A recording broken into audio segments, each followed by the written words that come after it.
I'm Christine Frizzell in Washington, where there is some major fallout from Tuesday's election results. Sweeping victories by Democrats are leading some Republicans, including the president, to call for drastic changes.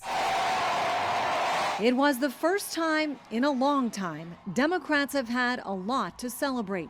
Not just winning elections, but winning by a landslide. Abigail Spanberger by 15 points in Virginia and Mikie Sherrill by 13 points in New Jersey. Plus, the overwhelming passage of a redistricting ballot measure in California. Some Republicans downplaying what the victories might mean. What happened last night was blue states and blue cities voted blue. And no one should read too much into last night's election results. President Trump, though, with a slightly different take. I don't think it was good for Republicans. I think if you read the pollsters, the shutdown was a big factor, negative for the Republicans. Pollster Scott Rasmussen seems to agree. When we first polled on this in the earliest days of the shutdown, hardly anybody noticed anything was going on. As of yesterday, 44% of voters nationwide say they have been impacted. Voters hate shutdowns and they blame the party in power. President Trump is once again calling on Senate Republicans to end the filibuster rule, which requires 60 votes and not just a simple majority to pass legislation. If you don't terminate the filibuster, you'll be in bad shape. We won't pass any legislation. There'll be no legislation passed for 3.25. We have 3.25 years, so that's a long time. But those short-term gains could spell long-term pain for Republicans if Democrats retake the chamber and use the new rules to pass their priorities, which some fear could expand abortion rights and take aim at Second Amendment rights, among other agenda items. One reason why many Republicans still oppose the so-called nuclear option. Everybody knows, follows our government in this process, that in the Senate, it takes a supermajority. It takes 60 votes to do virtually anything. Exit polling found economic issues were the most important issues for voters. Some Republicans say if they focus more on bringing down costs, they could fare much better in next year's midterm elections. I'm Christine Frizzell reporting. I'm Matt Gelka in Washington. Very different brands of Democratic politics had big election night victories. The question is now, which way does the party go? The next mayor of New York City, Democratic Socialist Zohran Mamdani, vowed to deliver on left-wing affordability promises like raising taxes on the wealthy to pay for free transportation, rent stabilization, and cheap childcare in the city. I am a Democratic Socialist. And most damning of all, I refuse to apologize for any of this. Mamdani's unapologetic socialist views have already made him a target of President Trump. The president has repeatedly threatened to defund New York City if Mamdani won. The decision facing all Americans could not be more clear. We have a choice between communism and common sense. Republicans are eager to make Mamdani and socialism the new Democratic brand, and they're already launching ads. Zohran Mamdani is without a doubt the biggest win for socialism in the history of the country, and it is the biggest loss for the American people. Your city could be next. Stop socialism, stop Democrats. In New Jersey and Virginia, two very different Democrats than Mamdani convincingly won governorships. Moderates Mikie Sherrill in New Jersey and Abigail Spanberger in Virginia also ran on cost of living issues while staying closer to the center.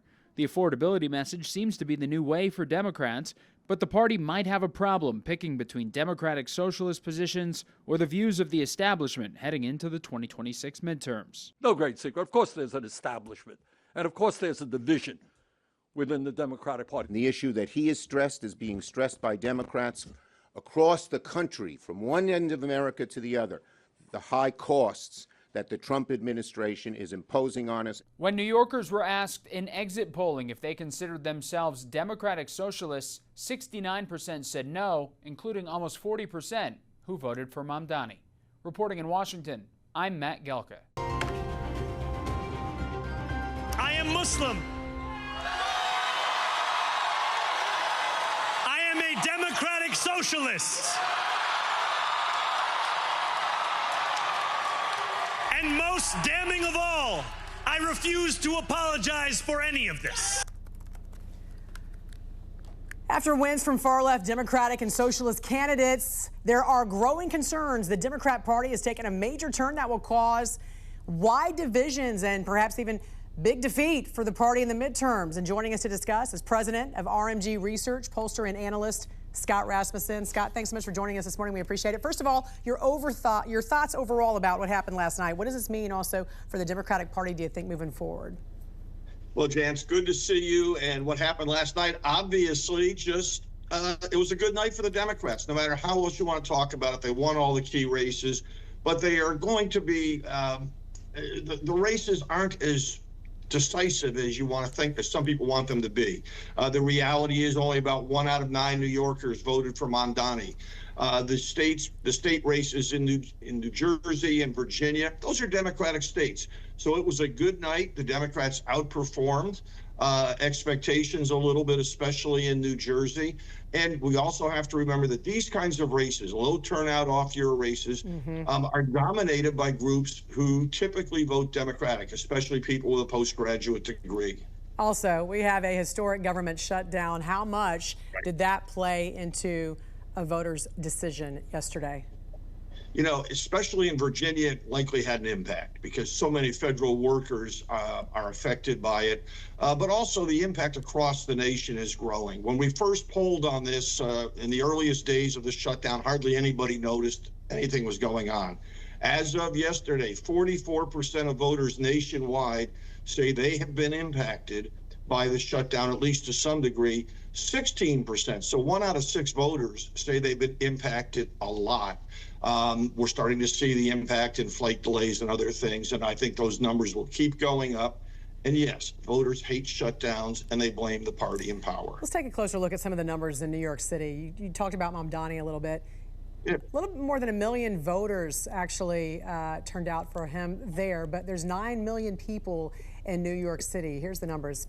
He did win 50.4%, so even if you combine Andrew Cuomo and Curtis Sliwa in this particular case here, he still would have won. However, when you look at the percentages here, you know, you're talking about less than 15% of New Yorkers are actually choosing this person to run the city there. What was your thoughts about this race?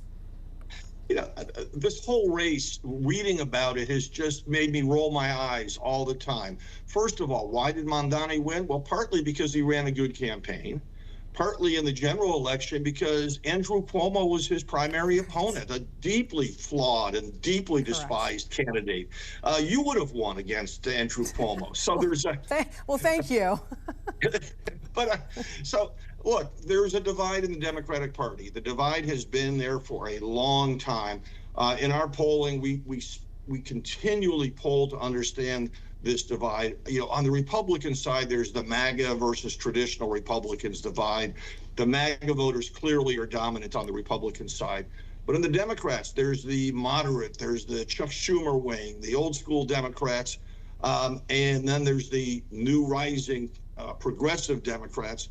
And those two, the party is evenly divided between them. It's a fight that is going to keep playing out for years. So then what do you do if you're a Democrat? Well, if you're a Democrat, what you do is you run somebody like Mamdani in New York City, and you run somebody who is far more moderate if you're trying to win a purple district or a purple state race. And that's where the problem comes in, because the progressive base really believes that the reason they're losing is because their candidates aren't progressive enough. You know, I live in Texas. If you try to run a very progressive candidate in Texas, you're not going to do all that well. It's just not going to work. No, and the question becomes, will this now help Republicans in the midterms because you have such a fractured Democratic Party? To some degree, but James Carville said it in 1992, and it's still true today. It's the economy, stupid. Yeah. The most important factor in determining how the midterms will turn out is going to be the economy next year. Right now, 31% of voters say their finances are getting better, 31% worse. Those aren't great numbers. They're better than they were a year ago. Correct. But what matters is next year. Yeah, and will Mamdani's, what he wants to propose, will his policies have had that effect early enough before the midterms for folks to realize that it's, you know, not working? So that's also the question too, don't you think?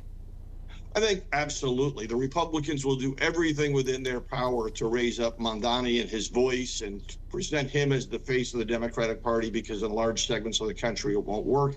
But, you know, some of what people fear has already happened. There are more banker jobs in Texas than there are in New York these days. Yeah. There has been an exodus from the city for a long time. I expect it will continue and maybe accelerate a little bit. The big headline this morning I'm seeing, Wall Street headed to Texas. Yeah. New York will never be the same. All right, RMG Research President, pollster, and analyst Scott Rasmussen, thanks for joining us. We appreciate it. Thank you.